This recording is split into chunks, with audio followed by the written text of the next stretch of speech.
Welcome to Justice Talks. My name is Dr. Lori Hall. We've been having a very long discussion about maladaptive coping and the criminalization of behavior. And today we're going to continue that conversation by focusing specifically on what elicits law enforcement involvement. So, when we think about maladaptive behaviors, we're talking Mhm. about things like substance abuse, alcohol, um, mental health issues. We're thinking about ways people that cope that we don't necessarily approve of or accept in our culture. Mhm. And a lot of times, this is where law enforcement come into this behavioral manifestation, right? Mhm. And so society reacts in some way. They see this behavior in some capacity and they're not okay. This could even be violent or aggressive behavior, Mhm. problem behavior, things that make people feel unsafe or uncomfortable.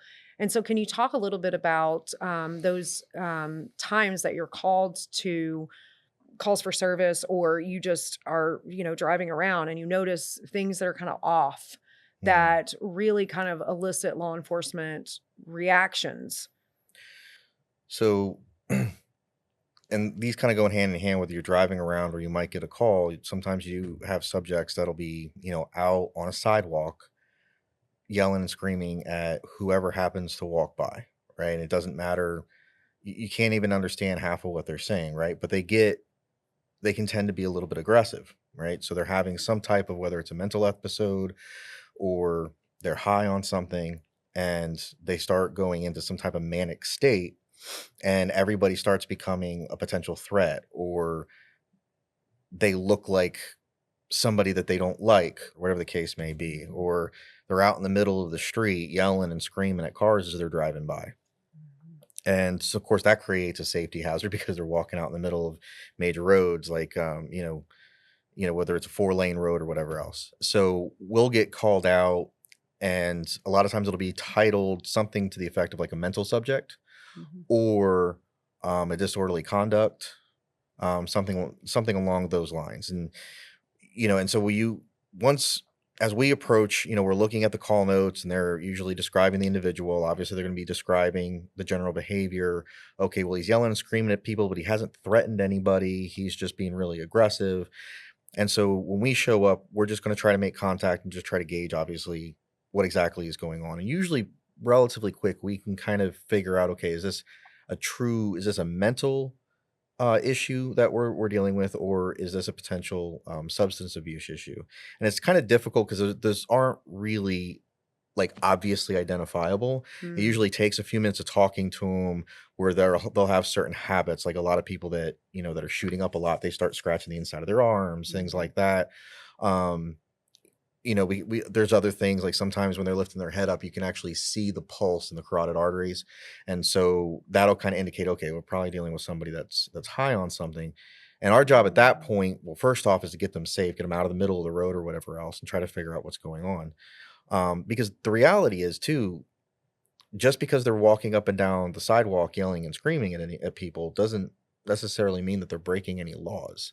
So mhm, that's one of the first things we've got to figure out. Okay, is this person okay? Are they safe? Do they need anything? Have they broken any laws? mhm, And then we can kind of decide how to handle that individual, from there. yeah, And we get a mix of reactions, obviously. Sometimes we show up, and while we're there, they're 100% normal, or normal acting, so to speak. mhm, Hey, officers, what's going on? No, I don't need you. I'm fine. mm, Somebody called you. I don't know why. yeah, Right. mm, And we may not necessarily see anything. They're generally pretty cooperative with us. They'll give us some identification. We'll run them, see if they got any warrants, and at this point, it's what we call a consensual encounter. mhm, We're just seeing if they'll talk to us, because, like I said, there was no criminal behavior really put out in the call notes or upon arrival. Now, mhm, if they're walking around the middle of the street, now we got a pedestrian violation. So that's how we're going to approach it. We've got a pedestrian violation. I've got a legal reason to stop this individual, a legal reason to force them to identify themselves. Now let's see what we can do. And mhm, again, the response to us showing up runs the gamut of um, completely cooperative, ignoring us flat out, getting aggressive with us. mhm, And obviously we will respond accordingly, to each of those things. and just kind of go from there. And our goal at that point is just really, it's just to make them safe, make everybody else around them safe. Sometimes making people safe involves putting them in handcuffs and taking them to jail for the night. Mm. So that's a real basic one. We see that quite often. But like I said, there's a decent amount of times where we show up, we'll have a conversation with the individual, and they don't meet the Baker Act criteria. We don't have any evidence of a law having been broken. They're not breaking a law when we arrive. Because even with the disorderly, they've got to be actively being disorderly when we show up in order to make that arrest. Yeah. Right. So Mhm. it like I say, it can go the gamut. Our primary concern though on those calls is showing up, making sure the person's safe, making sure the person has what they need, making sure everybody around them is safe, and seeing if there's anything else that we need to do with them.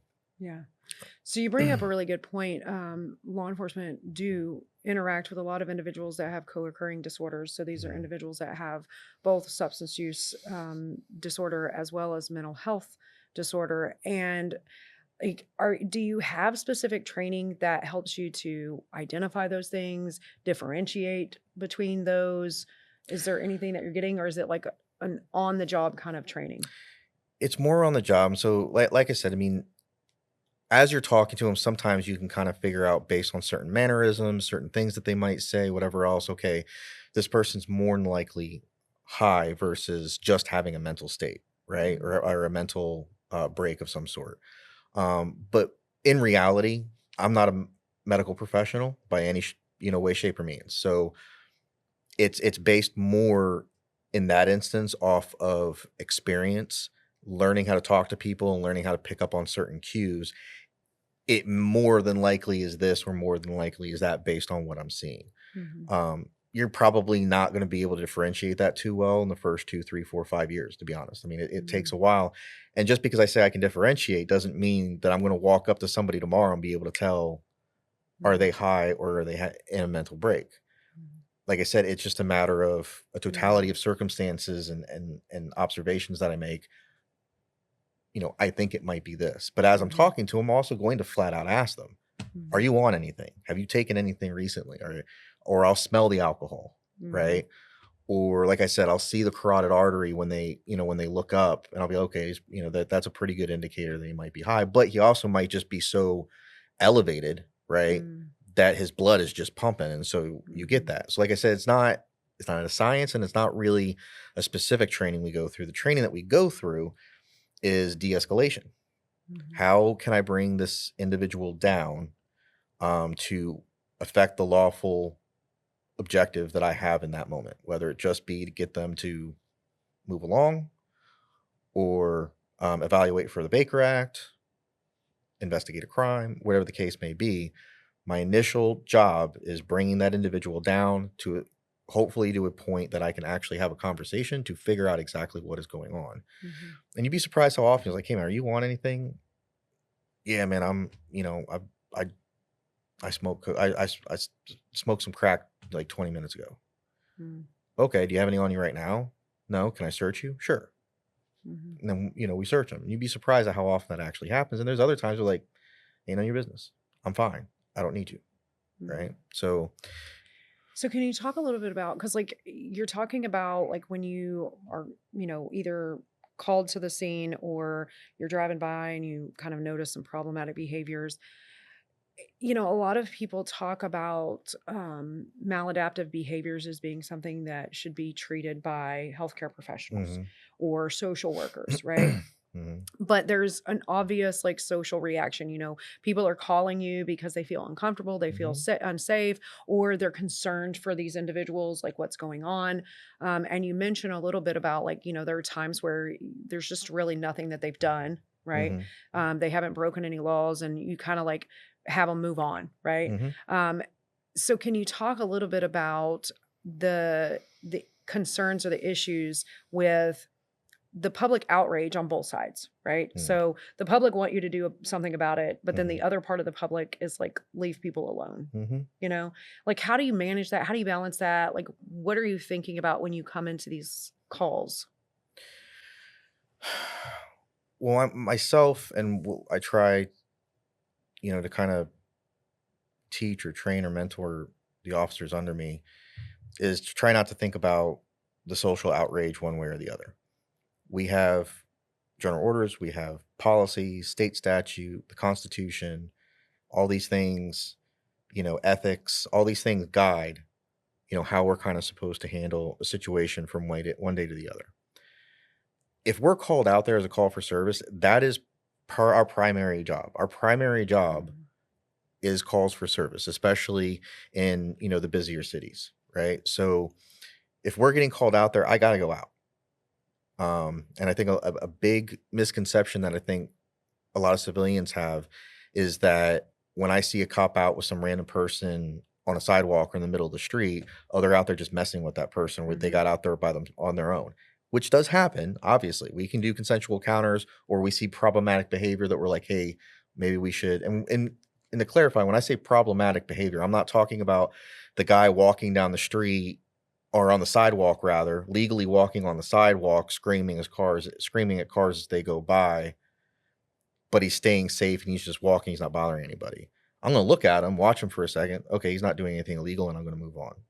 Mhm. But when he starts walking in and out of the street, Yeah. now he's creating a safety concern. That's what I mean by problematic behavior, right? Mhm. Approaching people, being aggressive, the things that somebody might call about. So just to Yeah. clarify that, I try to show my officers just we need to focus on those things that guide how we're supposed to react to people. Why are we there?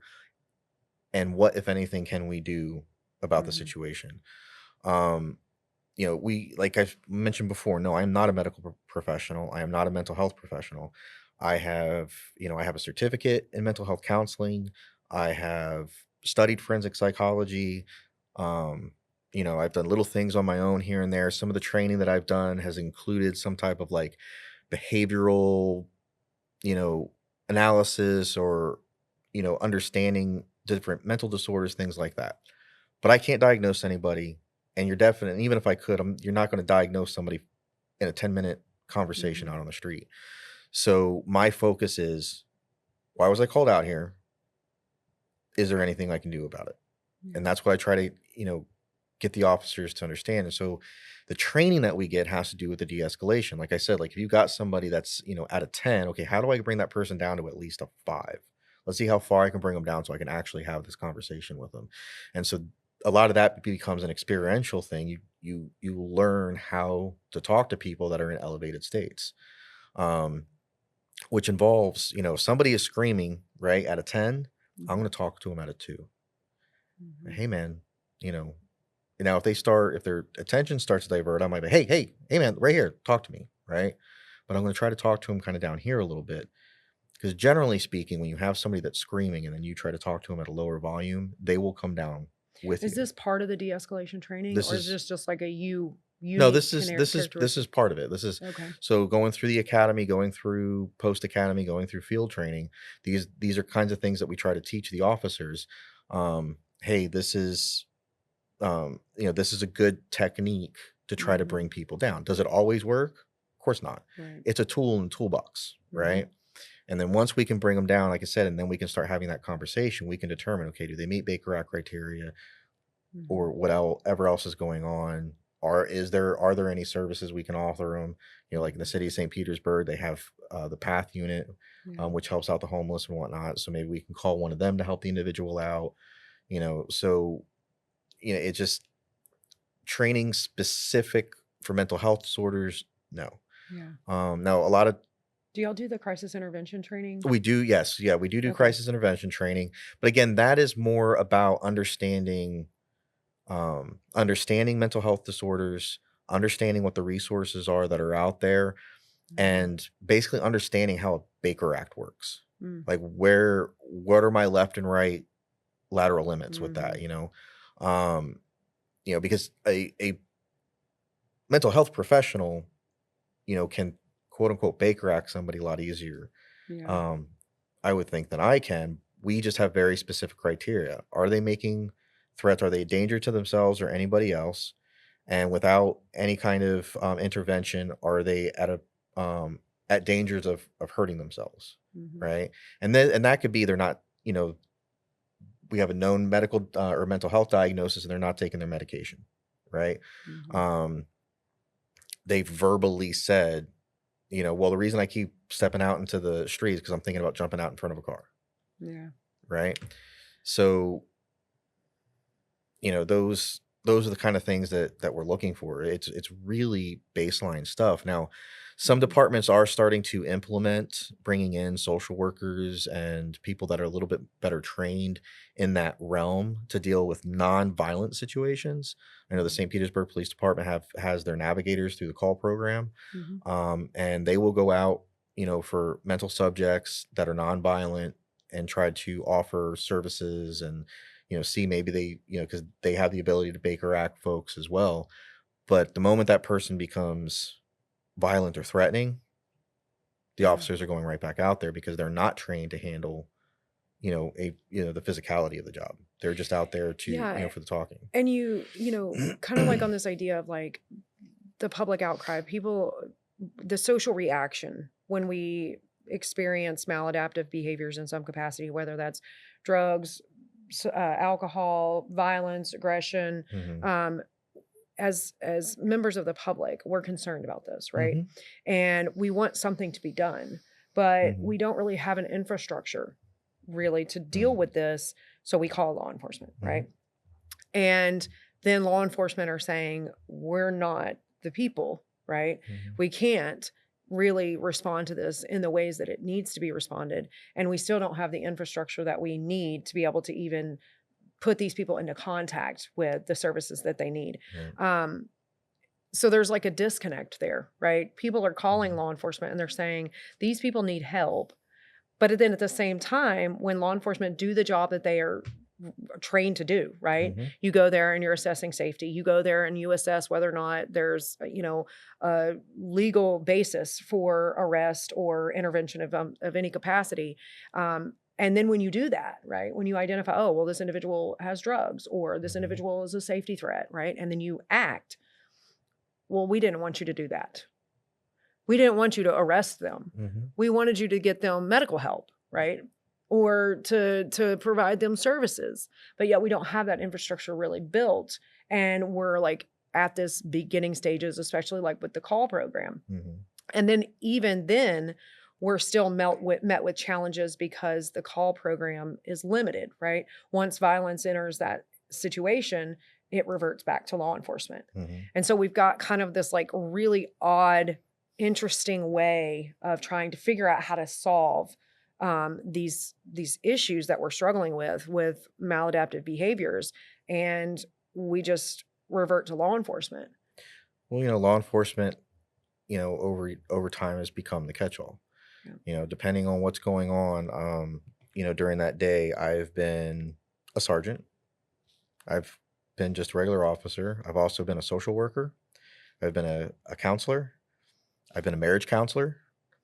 I've been a child mentor, for 8 minutes while I'm on the call. Um, you know, there, there are all these things that, people, when they get to a point that their coping abilities are not sufficient to handle the situation that is happening and they need help. And so they call us.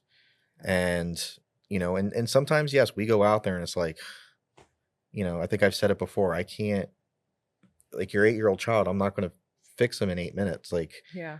you're going to have to figure something out, mom. Like, I don't know. Yeah. I don't know what to tell you. Um, and it gets frustrating for us too, because we do understand those limits and we're Yeah. going out. Most of the law enforcement officers out there, the great majority of us, sincerely do want to help. We Mhm. want to make some difference somewhere in some way. I think one of the greatest feelings that we get is when somebody comes back to us, a week, a month, a year later, and they're like, "Hey, thank you for that intervention," or whatever it is. I've had people thank me for having arrested them Yeah. because they were in a downward spiral, and that arrest was what helped them get out of it. But Or, you don't hear these stories. well, we don't, Yeah. and like I said, that's very rare in my experience to hear. And so, but we do want to help people, but then we get out there and it's like, well, like, I understand what you're saying, and yeah, this situation sucks, but there's nothing that law enforcement can do for you. Like, Yeah. here's potential resources for you. Here's a number you can call for additional resources to try to figure these things out. but there's only so much that we can do when we show up. Yeah. We see it a lot, obviously, in domestic situations, Mhm. where I think I had one call where they were trying to basically have me help them with their finances because that's what they were arguing about, and I'm like, lady, I'm like middle class and like I'm paycheck by paycheck too. Like Yeah. I don't know what I'm going to be able to tell you that's going to be able to Yeah. help you, right? Yeah. And so, but again, people get to a certain level, and they can't handle whatever's going on, so they call us. And we never have a problem with that cuz like I said, we do want to come out and help, but you know, we need folks to utilize the resources that are there. And I'm not saying that Mhm. the resources are infinite either. Like I understand Yeah. we have finite resources. There are different reasons why yeah, I don't actually qualify Yeah. for that help. Even though I'm struggling, Yeah. but I don't quite meet the parameters for that particular resource. And so it can be very challenging finding the right resource for the right person at the right time.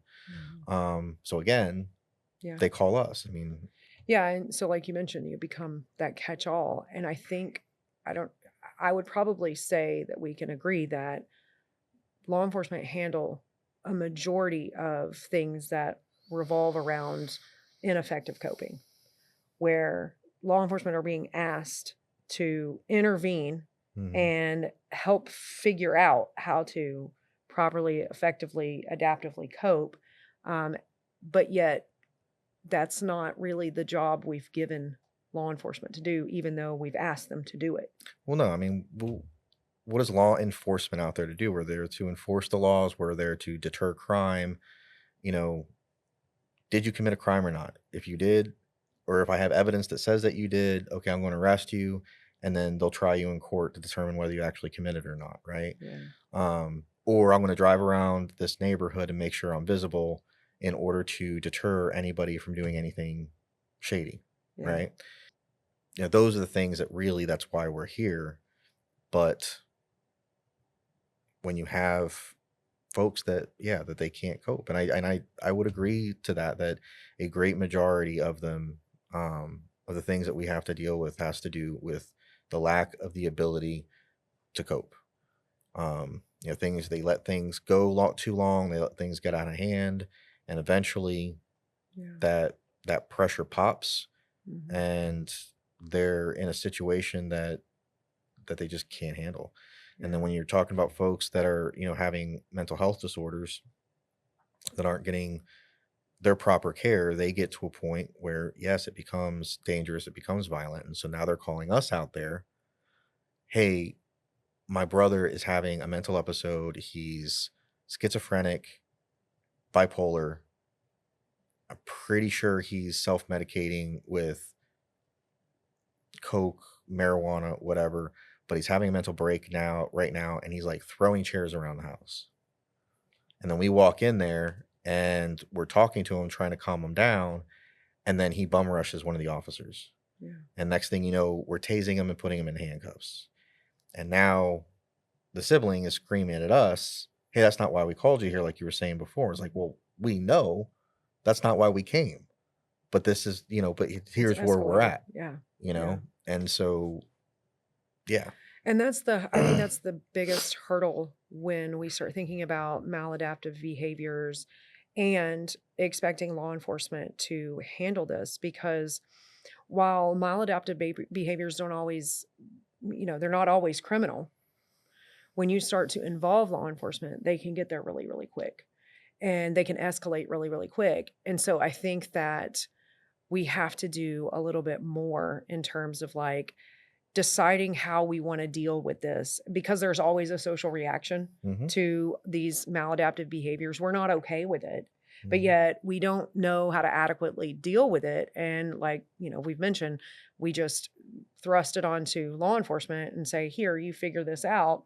But then people are reticent. They're like, well, we don't want to just arrest people. Hmm. But yet you've asked the body that's what their job is to Mhm. intervene, and then they go in and they do this, so that it becomes kind of like cyclical. Like, we're just in this, cycle of ineffectively dealing with it and expecting law enforcement to deal with it, but we don't want them to deal with it the way that they deal with it, and so we're just kind of spinning, Oh, right? and it makes your head dizzy.